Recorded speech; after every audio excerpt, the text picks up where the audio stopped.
Calcutta high court में एक मां और बाप अपनी बेटी की हत्या और रेप के लिए एक याचिका दायर करते हैं। बताते हैं कि साहब पहले हमारे पास फ़ोन पहुंचता है और कहते हैं कि तुम्हारी बेटी की तबीयत ख़राब है, यानी कि वो बीमार है। माँ बाप रोने लगते हैं, परेशान हो जाते हैं और घर में कुछ ऐसी आशंका जाहिर से होने लगी थी जैसे कि कोई बहुत बड़ी अप्रिय घटना हो गई है। वो बार बार ये जानने की कोशिश कर रहे थे, तब बताया जाता है कि तुम्हारी बेटी ने अपनी जीवन लीला समाप्त कर ली है। उन्हें समझ नहीं आ रहा था कि आखिरकार करें तो क्या करें। इसके बाद माँ और बाप सीधा हॉस्पिटल पहुंच जाते हैं।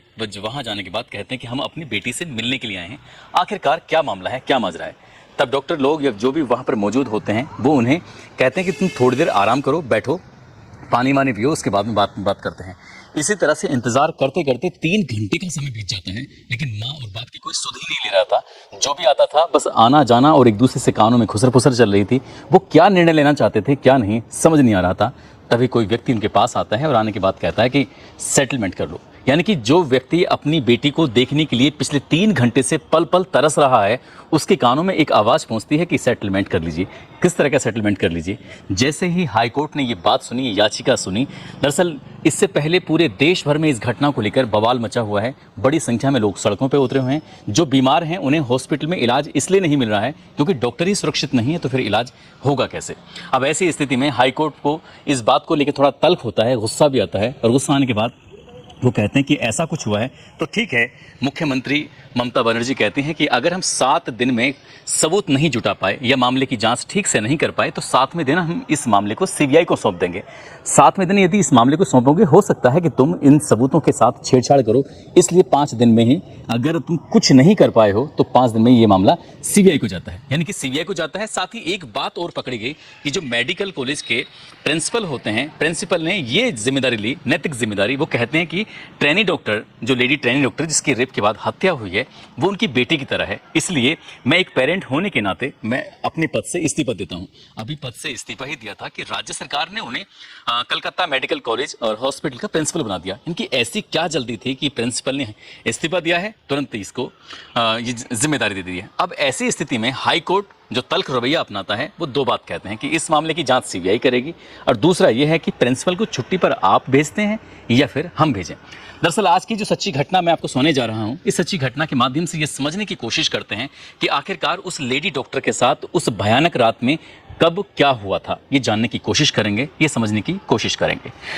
आदाब, नमस्कार, सत श्री अकाल। मैं उस्मान सैफी। आज की जो सच्ची घटना मैं आपको सुनाने जा रहा हूँ, ये सच्ची घटना है पश्चिम बंगाल की राजधानी कलकत्ता। यहाँ 55/B शंभुनाथ पंडित रोड निवासी एक व्यक्ति, जिसका नाम होता है संजय राय। जैसा संजय राय 5 अगस्त 2024 को ये जाता है एक बैठक में शामिल होने के लिए। दरअसल ये पुलिस कल्याण बोर्ड में सिविक वॉलंटियर के रूप में काम करता है। इसकी बैठक थी 5 अगस्त को, जब निकलता है तो 8 अगस्त को वहाँ से वापस आ जाता है। जैसे ही वापस आता है, ये बैठक हो रही थी सलुआ में। सलुआ यहाँ से लगभग 140 किलोमीटर दूर पड़ता है कलकत्ता से, जहाँ पर इसका आवास होता है, घर होता है। और ये उस बैठक में शामिल होने के बाद सीधा पहुँच जाता है आरजी कर मेडिकल कॉलेज हॉस्पिटल में। वहाँ जाता है, एक दोपहर का समय था, एक मरीज़ को लेकर। दरअसल उस मरीज़ को भर्ती कराता है और भर्ती कराने के बाद फिर वापस वहाँ से चलाता है। रात 8 अगस्त 2024 की रात लगभग 11 बजे के आसपास का वाक़या है। ये उस मरीज़ को, जिसको दोपहर में अभी एडमिट करा के आया था, उस मरीज़ से मिलने के लिए जाता है। उसका एक्सरे वगैरह या फिर और उसको देखने के लिए कि उसकी तबीयत कैसी है, ठीक है कि नहीं है। दरअसल उसको देख कर, जबकि उसके परिवार के लोग भी मौजूद होते हैं, अब यहाँ से वो वापस चला जाता है। वापस जाता है तो रात के लगभग 1 बज जाता है, और 1 बजे अब वो इस मरीज़ से नहीं बल्कि इसी बिल्डिंग के अंदर किसी दूसरे मरीज़ से मिलने के लिए आता है, उसकी मदद करने के लिए। उससे बातचीत करता है, आज इसका ऑपरेशन होने वाला था, और बातचीत करके यहाँ से निकल जाता है। अब रात के लगभग 1:30 बजे के आसपास यहाँ से हॉस्पिटल से बाहर निकलता है और परिसर में आकर घूमने लगता है। एक कहानी यह है जो संजय राय की चल रही है, जो बैठक में शामिल होता है, हॉस्पिटल में आता है, मरीज को दिखाता है, उसके बाद फिर दूसरे मरीज को देखने के लिए आता है। इस तरह की कहानी चल रही है। लेकिन एक और कहानी है जो दूसरी कहानी है। दरअसल आपको ये भी बताते चलें, जो ये संजय राय है वो पुलिस कल्याण बोर्ड का एक सिविक वॉलंटियर भी है, और दरअसल एक ऐसी टी शर्ट पहन के घूमता है जिस टी शर्ट पर लिखा है कोलकाता पुलिस। बड़ी संख्या में लोगों को यही मालूम था कि शायद ये पुलिस वाला है, ये पुलिस की तरह चलना, उसकी तरह बात करना। और ये बॉक्सर होता है, बॉक्सर जो फिटनेस इसकी बड़ी ठीक ठाक से होती है, तो इसको बड़ी संख्या में लोग यही समझते हैं। और पुलिस के बड़े बड़े अधिकारियों के साथ इसके ताल्लुकात बताए जाते हैं, उनके साथ उठना बैठना था, इसलिए हॉस्पिटल के किसी भी हिस्से में ये जा भी सकता था और आ भी सकता था। शायद किसी को रोकने की, किसी को टोकने की इसमें हिम्मत भी नहीं नहीं होती है। एक कहानी जो संजय राय की ये चल जाती है, दूसरी कहानी होती है 31 साल की एक ट्रेनी डॉक्टर होती है जो कि chest medicine department PG secondary की एक स्टूडेंट होती है इसी आरजी कर मेडिकल कॉलेज हॉस्पिटल कलकत्ता के अंदर। अब ये इनका रोज़ की नाइट शिफ्ट में इनकी ड्यूटी थी। ये नाइट शिफ्ट में ड्यूटी करने के बाद रात के 11 बजे के आसपास इन्होंने अपनी माँ और अपने पापा से बातचीत भी की। जैसे रोज़मर्रा की तरह घर वालों की फिक्र होती है कि हमारी बेटी कहीं बाहर गई है, कैसी है, ठीक है कि नहीं है। वो अपनी माँ से कहती है कि माँ मैं थोड़ा राउंड अप ले लूँ, जाकर मरीजों को देख लूँ। मरीजों को देखने के बाद फिर आराम से बात करते हैं। कब 2 बज जाते हैं, उसके बाद वो अपने 2 जूनियर के साथ बैठकर खाना खाती हैं। खाना खाने के बाद कहती हैं कि मैं थोड़ी थक सी गई हूँ, इसलिए जाकर आराम कर लेती हूँ। आराम इसी बिल्डिंग के अंदर 4थी मंजिल पर एक सेमिनार हॉल है, उसके अंदर जाती हैं और जाकर वहाँ पर आराम करने लगती हैं। अब ये जाकर जब अपने लगभग बताया जाता है कि 2 से 3 बजे के बीच का ये वाक़या है, जब जाती हैं उसके अंदर और जाकर आराम करने लगती हैं। उधर जो संजय राव होता है, संजय राव लगभग रात के 3 बजे के आसपास इसी चेस्ट मेडिसिन बिल्डिंग के अंदर प्रवेश करता है। वहाँ जाने के कुछ देर इधर उधर घूमता है और कुछ देर घूमने के बाद सीधा इसके जो सेमिनार हॉल है उसी सेमिनार हॉल के अंदर जाता हुआ सीसीटीवी कैमरे में कैद हो जाता है। अब ये अंदर तो चला जाता है, लगभग 40 से 45 मिनट के आसपास अंदर रहता है। उसके बाद ये 4:37 पर जो 8 और 9 अगस्त 2024 की रात होती है, यानी कि अब सुबह हो चुकी है, 4:37 के आसपास यहाँ से निकल जाता है, जो कि निकलता हुआ सीसीटीवी कैमरे में कैद हो जाता है। अब तक यहाँ पर बिल्कुल शांति थी, किसी को कोई खबर नहीं, कुछ नहीं पता कि आखिरकार हुआ क्या है। लेकिन जैसे ही दिन निकलता है, सुबह के 6 बजते हैं, तो एक कर्मचारी जो कि सेमिनार हॉल के अंदर जाता है और जाकर देखता है, तो देखते ही उसकी आंखें खुली की खुली रह जाती हैं। दरअसल एक लाश पड़ी हुई है जो कि खून से बहुत बुरी तरह से लथपथ है। जैसे ही उसने लाश को देखा, उसे देखने के बाद चीखने लगता है और चीखता चिल्लाता हुआ उस सेमिनार हॉल से बाहर निकलता है। उसकी चीखों को सुनने के बाद आसपास जो काम कर रहे थे वो भी देखते हैं और उनकी आंखें भी खुली की खुली रह जाती हैं। अब शुरुआत में ये समझ नहीं पा रहे थे कि आखिरकार मामला क्या है, आखिरकार हुआ क्या है। तो इसी बीच में जो डॉक्टरों की टीम भी पहुंच जाती है, जो अधिकारी होते हैं वो भी पहुंच जाते हैं, देखते हैं। तो इस मामले को कहीं ना कहीं शुरुआत में कि मेडिकल कॉलेज की कहीं इमेज ना खराब हो जाए, इसे दबाने की कोशिश की जा रही थी। और इसीलिए उन्होंने शायद जो लड़की के यानी कि लेडी डॉक्टर के माता और पिता होते हैं, उनके पास जो सूचना पहुंची थी, तो पहले बताया गया तुम्हारी बेटी बीमार है, उसके बाद बताया गया कि उसने अपनी ज़िंदगी को खुद ख़त्म कर लिया है, समाप्त कर लिया है, और तीसरी बार उसको बताया गया कि आप एक काम करिए, हॉस्पिटल आ जाइए। और 3 घंटे तक उन्हें अपनी बेटी का चेहरा देखने के लिए इंतज़ार करना पड़ता है। और जब उन्होंने अपनी बेटी को पहली बार देखा था तो बेटी की स्थिति अर्धनग्न अवस्था में थी, नीचे के हिस्से भी कोई कपड़ा ही नहीं था। और जिस रूप में बेटी पड़ी हुई थी, उसे देखकर किसी की भी आंख कोई भी सिहर जाएगा, परेशान हो जाएगा, सोचने पर मजबूर हो जाएगा। जब माँ बाप ने पहले से थोड़ा डरे सहमे थे, रो तो रहे थे, लेकिन अपनी बेटी की उस हालत को देखने के बाद उन पर रहा नहीं जाता। फिर इस जो लाश होती है उसको कब्जे में लेकर पोस्टमार्टम के लिए भेजा जाता है हॉस्पिटल में। अब जब पोस्टमार्टम होता है, उसकी रिपोर्ट जाती है, तो पता चलता है कि प्राइवेट पार्ट से ब्लड बह रहा है, आंखों से खून बह रहा है, मुंह से भी खून निकल रहा है। अब ऐसी स्थिति में जो आशंकाएं व्यक्त कर रहे थे, आखिरकार किसने किया, क्या किया है, चेहरे हो या नाखूनों में भी चोट के निशान पाए जाते हैं। पेट और जो लेफ्ट पैर होता है उसमें भी चोट के निशान था। गर्दन की हड्डी टूटी हुई थी, राइट हाथ सीधे जो हाथ था उसमें चोट लगी हुई थी, होठों पर चोट लगी थी। शरीर का ऐसा कोई हिस्सा नहीं था जहां पर चोट के निशान नहीं थे। आखिरकार किसने किया, क्यों किया, पुलिस के लिए सवालों के बहुत सारे सवाल थे। अब पुलिस ने शुरुआत में इस मामले को कहीं ना कहीं दबाने की कोशिश की थी। यही कारण है कि माँ बाप को मजबूरन याचिका दायर करनी पड़ी और कोर्ट को इस मामले में हस्तक्षेप करना पड़ा।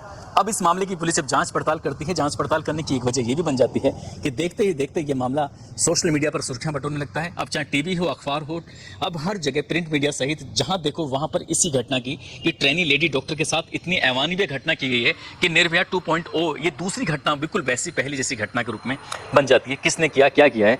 जब पुलिस इन सवालों के जवाब तलाशने की कोशिश कर रही थी तो लाश के पास एक ब्लूटूथ मिलता है, और जो ब्लूटूथ मिलता है तो इस हॉल के आसपास जो भी देखे जा रहे थे उन जो देखे गए व्यक्तियों को बुलाया जाता है, और बुलाने के बाद पता चलता है कि इसमें एक ऐसा व्यक्ति है जिसका नाम संजय राय है, जो संजय राय के ब्लूटूथ से वो मैच कर जाता है। अब इस ऐसी स्थिति में संजय राय ने जो कपड़े पहने हुए थे वो कपड़े पहने हुआ था ही नहीं, यानी कि वो बदल चुका था। यहाँ से जब सीधा पहुँचता है एक पुलिस के बैरक में, जाकर वहाँ सो जाता है, आराम करता है। बताया जाता है कि वो शराब का आदी होता है, उस दिन भी शायद उसने शराब पी हुई थी। अब वो वहाँ जाकर आराम करता है, उसकी आंख खुल जाती है, उसे होश आता है कि तूने तो बहुत बड़ा कांड कर दिया है, शायद पकड़ा जाएगा, इसलिए उसने जल्दी जल्दी सबूतों को मिटाना शुरू कर दिया।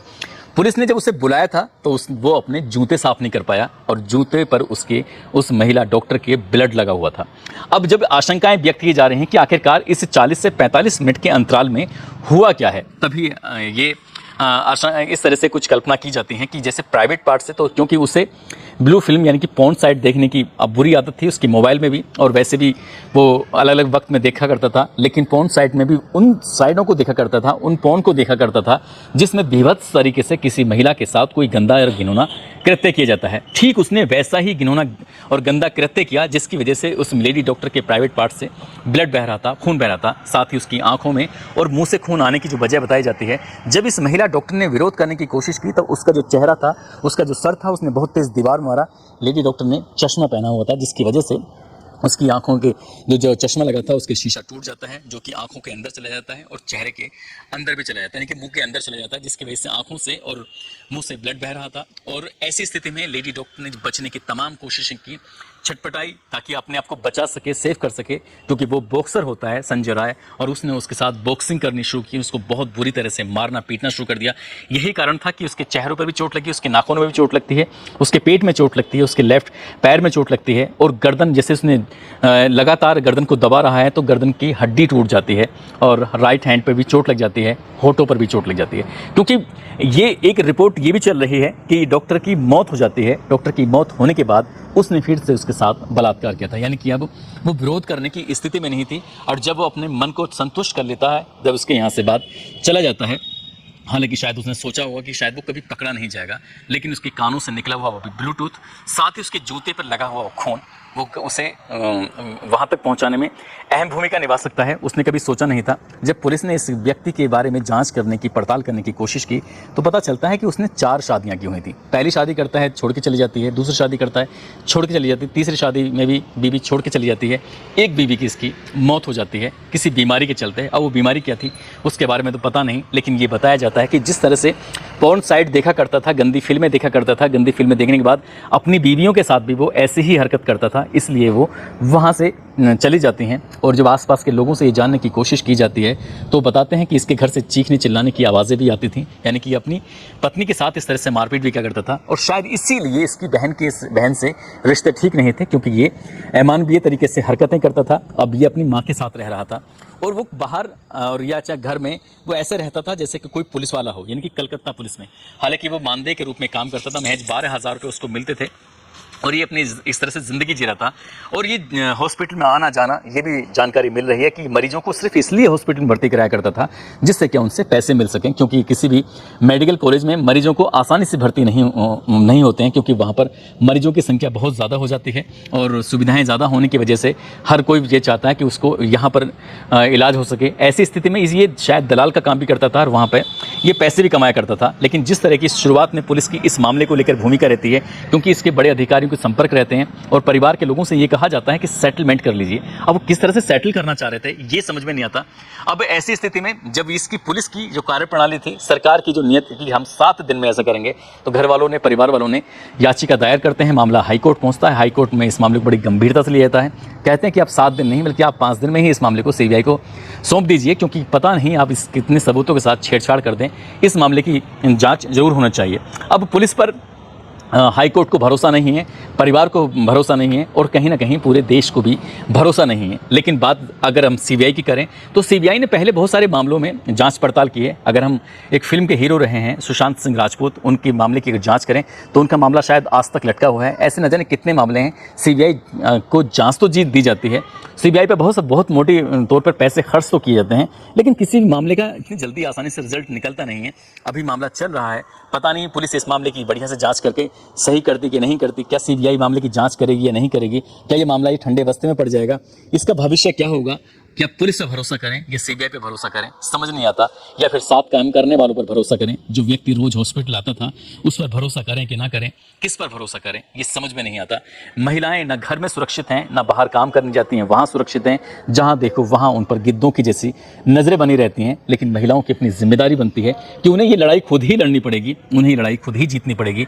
जहाँ जाती हैं चारों तरफ वो अपने आप को सुरक्षित महसूस तभी कर सकती हैं जब वो इस तरह से सचेत रहें, सतर्क रहें। और शायद इसलिए भी हम इन घटनाओं को आप तक लेके आते हैं, ताकि आप इन घटनाओं से सबक लेकर सचेत रहें, सुरक्षित रहें, और ताकि कभी किसी लड़की के साथ, कभी किसी महिला के साथ कोई ऐसी घटना ना हो। दोस्तों, इस पूरे घटनाक्रम को सुनाने का उद्देश्य है कि किसी को परेशान करना नहीं है, किसी का दिल दुखाना नहीं है, बल्कि आपको जागरूक करना है, आपको सचेत करना है। और जाते जाते आज कृतिका गौतम हैं जो कि हरदोई की रहने वाली हैं, साथ ही मामलेश्वर सिंह हैं, विशाल यादव हैं, रचित रुखसाना जो कि गाज़ियाबाद की रहने वाली हैं। आज इन सभी का जन्मदिन है। इन सभी को जन्मदिन की बहुत सारी शुभकामनाएं, बहुत बहुत मुबारकबाद। साथ ही कुछ लोगों ने नाम लेने की अपील की है, जिसमें गोविंद कुमार हैं और उनकी पत्नी मानसी हैं। आज साथ ही किशोर व्यास हैं, अरुण कश्यप हैं, हाफिज़ मोहम्मद मुनव्वर अररिया के रहने वाले हैं, मोहम्मद शमीम बीरपुर से हैं, पवन कुमार बिजनौर से हैं, जुबैर अख्तर, शब्बीर खान शैतान सिंह, सोनू कुमार जो कि बिहार से हैं, इकबाल सिंह पंजाब से, नरगिस मेहर कोलकाता से हैं, मौसम खान मेवात से, अनुराग सिंह गोंडा से हैं, मिंटू गुप्ता, सचिन सिंह जौनपुर के रहने वाले हैं। दोस्तों, आप सब लोग अपना ख्याल रखें, सुरक्षित रहें। जय हिंद, जय भारत।